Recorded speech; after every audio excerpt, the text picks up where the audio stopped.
Hi, Gen Chem 1. This is your Experiment 3 pre-lab video.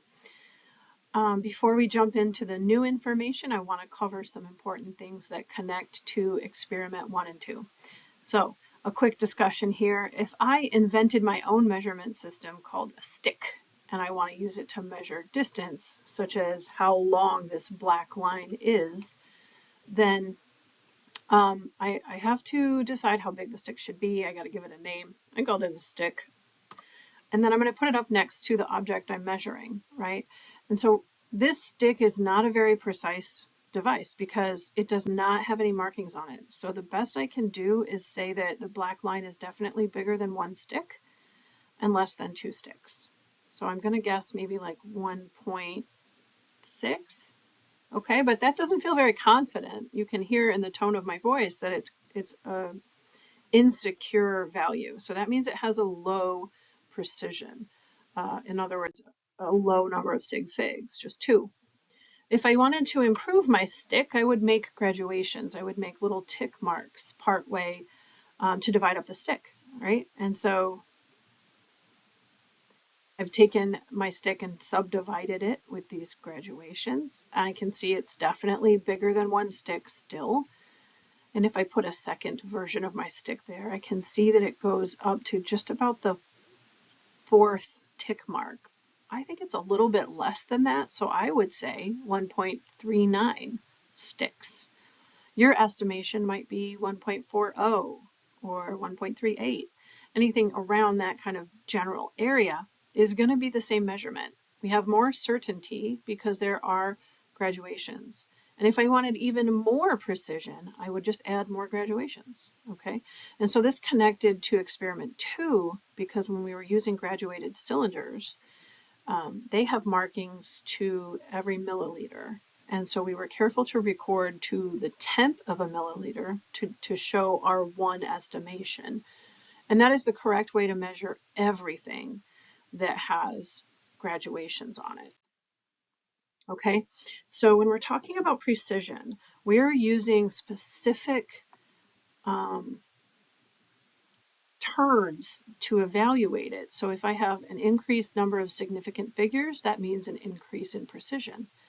We looked at some statistics as well that are just about precision. So in experiment 1, we had a percent uncertainty calculation that looks at the place value of the estimate we made and divides it by the measurement.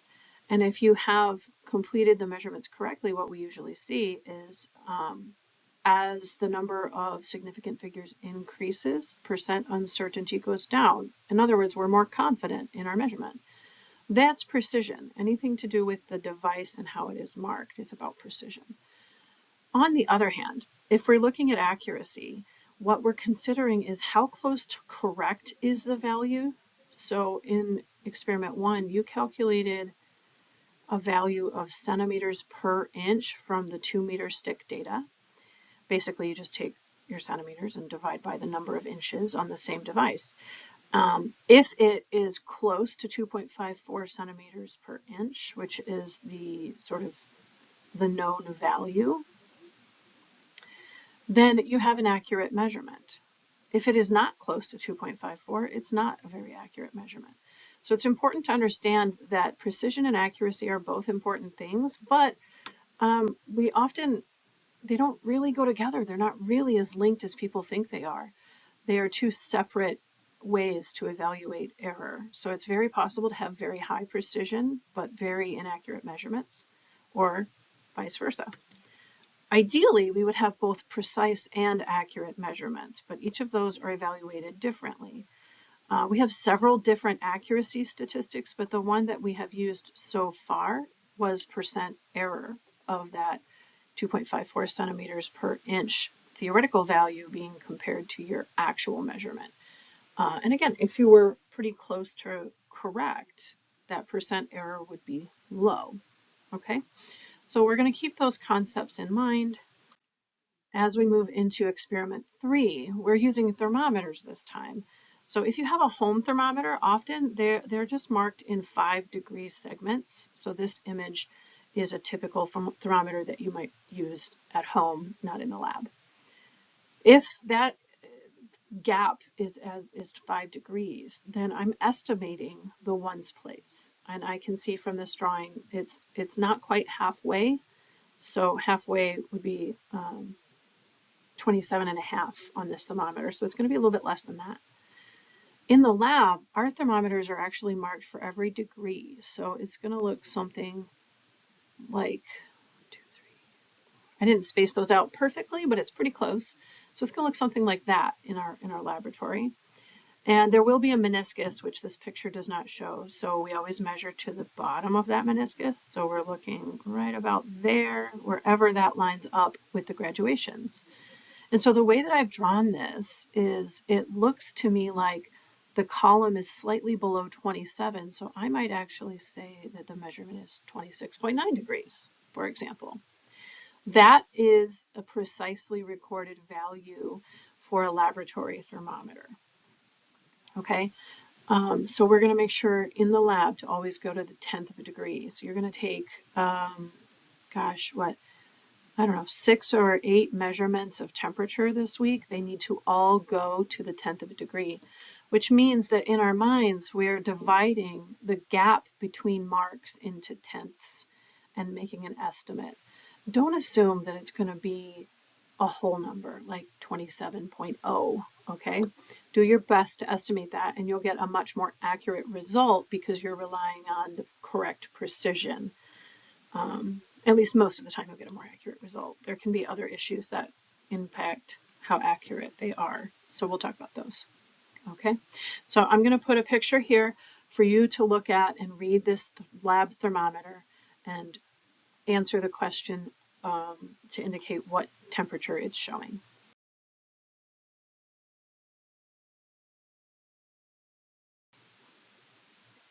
Okay, so just a quick review from our lecture notes.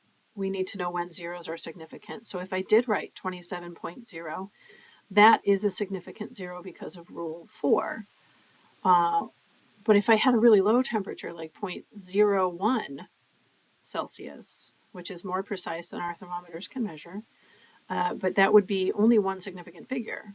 Okay, so place value is related to significant figures, but if your temperatures are very low or very high, the total number of digits is going to be different. So we want to keep in mind as we're doing our calculations how those are related to each other. In the traditional temperature measuring systems, Kelvin, Celsius, and Fahrenheit, I give you these formulas. You do need to show me that you know how to use them with correct significant figures. So I had a measurement of 26.9 degrees Celsius earlier. I can use either equation on the second row here to convert that into Fahrenheit. I'm going to choose the one on the right because it's just a little more straightforward mathematically. Okay, so that's what the equation becomes. And if you learned a different method, but you get sort of the same result here, it's fine to use that. What you're going to do on this next question is show your work to me in your lab notebook. And when you come to lab, you'll turn in the copy page with the work so I can read it really clearly. What I get from my calculator is it says the answer is 54.82. That would be degrees Fahrenheit. Sometimes people use the variable and think it's the unit, but a unit is always after the measurement, so we're going to throw the degrees out there. So that's not the right number of significant figures because I had 3 in my measurement and that is 4 digits. So the actual answer should be 54.8 degrees Fahrenheit. Okay. That's the correct way to do that one. Now if I needed to convert that to Kelvin, what I do is take the degrees Celsius and I'm going to use as many significant digits as possible, but at least 2 decimal places.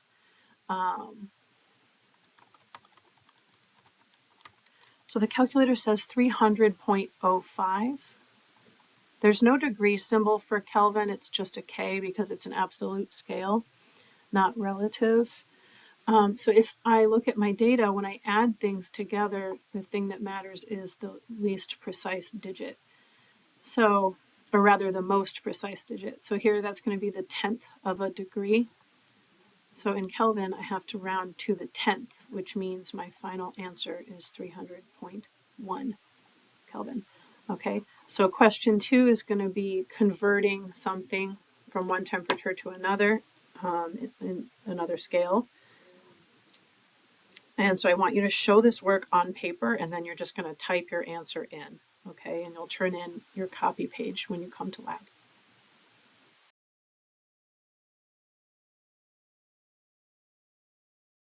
In terms of the actual procedure, there's an important update that I wanted to bring to your attention. We don't have enough time in lab to be able to do an entire experiment in Excel like we used to do. So that has moved to an independent study that you need to complete after you do lab this week. So you're going to gather all the data, and then you're going to use Excel to do the bulk of your calculations and create your graphs. I walk you step by step through how to do that in the procedure that's titled 3B. And you can also come and get help anytime you need it. But this is updated in the introduction. The printed copy you have refers to having a lab day in the computer lab to do this, but we no longer have the opportunity for that. So I just want to make sure it's clear that I updated this, and you should be doing the graphing on your own. It's worth pointing out you're going to have to do some graphing in lab at the very end of the semester during your lab practical. So this week's lab report process is really to build your skill set and practice using Excel, which is really important in pretty much every industry. Okay, so the last thing we want to think about is after we're done with lab, what you are responsible for is completing most of your calculations in Excel. There's links to the second procedure, which is also printed in your lab manual, and it outlines exactly how I want you to use Excel. It's very specific. So I'm going to be looking for your data correctly shown following the procedure 3B that I outlined for you. In addition, you want to go to the end of 3A, which is starting on page 52 of your lab notebook. This is a screenshot of that information. And make sure you put together all of the components for your lab report.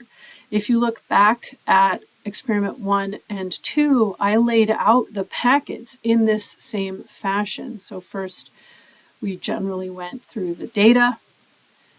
A lot of the data section in this report comes from Excel. You just need to copy and paste it with the grid lines showing. So you have little lines around all your table cells.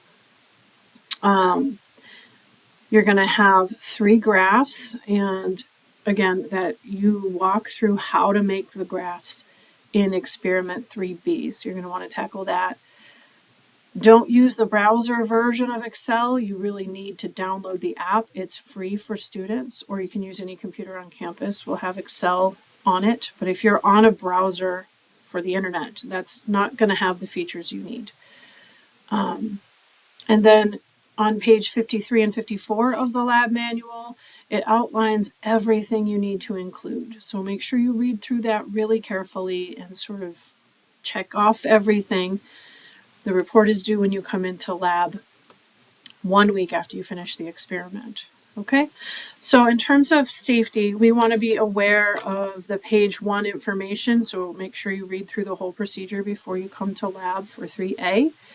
And we want to be careful of the hot glassware especially. We want to be careful that the tubing from your thermometer apparatus is going straight and down right into the sink. No loops or twists or anything, just straight down into the sink so that all of the gas can escape. And if we see gas billowing out of that tubing, it means you've built up pressure somewhere. So you need to cool down your system, or else it's possible to explode the thermometer if you exceed its capacity to measure the temperature. Okay, so we want to be careful of that. Also, Your unknowns are going to be in large test tubes that don't fit in your test tube rack. You should stand them up in a beaker, preferably your medium-sized beaker. Don't lay them on the counter because the corks that are in them don't seal it, so it will leak if you lay it down. So we're going to put it into a beaker, and we're going to keep it away from the Bunsen burner because we know these unknowns are flammable. So set the unknown in a beaker on the far end of your bench and put your Bunsen burner close to the pillar in the center, and that'll be perfectly safe. Okay, everything we've learned about how to use Bunsen burners and fire safety applies here. This experiment is done individually, so you're going to get the opportunity to practice lighting a Bunsen burner, measuring with a thermometer, and doing all of the things in this experiment. So 2 final questions on your pre-lab here. Give me an answer to the safety question. And then the last thing I want you to think about is in this procedure, when you do your unknown boiling point, it tells you to rinse with a small amount of your unknown before you fill it to measure the temperature, the boiling point temperature. And I would like you to answer the question of why do we rinse? What is that doing? What kind of error are we preventing by rinsing it out? It's related to some of the things we talked about in experiment 2 lab. Okay. When you're done with this experiment for the day, there will be a beaker for organic waste that you on the side bench. We're not going to put our unknowns in the sink, but the thermometer material before that is just water, so that can go in the sink. When you do your salt density measurements, you're going to get to use a volumetric flask. I'll show you in lab how to use those. And I'll also have a setup of the thermometer experiment so you can see how the boiling points are measured in terms of the setup. But with those volumetric flasks, you're going to want to start with, well, it's 1 flask. You've got to get the weight empty. So make sure you create a data table for that where you have empty flask weight first before you have put anything in it. If you put something in there, you can't get it dry again, and you got to use a completely different flask and measure it again. So we're going to get a dry, empty flask weight before adding any solutions. And then we're going to work from the lowest concentration, which is 0% salt, which is just deionized water, all the way up to saturated, which means as much salt has dissolved as possible. So that's 26%. You always want to go from low to high because it reduces contamination. And when I put in a new solution, I'm going to make sure to rinse with the material I'm trying to measure. So if I measure water first, I'm going to dump that out in the sink. And then I'm going to put a little bit of 6.6% sodium chloride solution into the flask, swirl it around a little bit, dump it out. Maybe I do that a couple of times. And then I'll fill it up with the 6.6% and get my mass, okay? If you get any salt water on the scales, please let me know. You do get to use our very expensive analytical balances this week in the instrument room, so I will show you how to use that at the beginning of lab. But it's pretty important that you tell me if you get any salt on there because it will corrode it, and they're pretty expensive, so we're going to be very careful with those. Okay, it's going to be a great week, and I'll see you in lab.